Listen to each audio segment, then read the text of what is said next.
I'm an immigrant. At least I have a social security card and social security number, but it's up to you on how you want to define an immigrant. According to dictionary.com, however, immigrants are people who move from a country to another country to take permanent residency in that new country. However, refugees are people who fled a country because of the fear of their life. Now, 2 weeks ago, our president's second immigration reform was being rejected by Hawaii's court. This just goes to show on how big of an issue immigration today is. This is also true for Europe. You see, Syria's civil war and instability of the Middle East create so many displaced persons trying to find new place for them to be. Europe, being the closer, safer, and more stable option, make it become their main destination. Now, this influx of immigrants create chaos, and the media even goes so far to call it Europe's migration and refugee crisis. There is, however, a country who decided to take on these immigrants. Let me introduce you to present day Germany. Germany, as we know it today, is actually not that old. It is a reunification of the West and East Germany, symbolized by the fall of the Berlin Wall in 1990.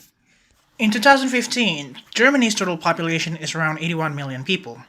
10% of that number are foreign-born population, while another 10% are people with immigrant background, meaning either their parents or their grandparents are immigrants.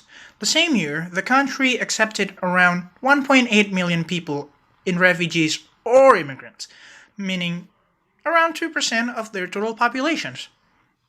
People who argue against immigration believe that immigration is bad economically. They believe immigrants took away their job, lowered their wages. However, according to neoclassical economic growth theory, in the long run, immigrants will lead to an increase in population, will lead to an increase in labor force, which means that will accelerate the economic growth of a country. As an economist, we measure the success of an economy through GDP. GDP, or gross domestic product, basically is the total number or value of goods produced in a country in one given year. Since 1990's reunification, Germany's GDP has continuously grown. Do you know one other thing that has continuously rose from that year? Yeah, total number of population that comes from immigrations.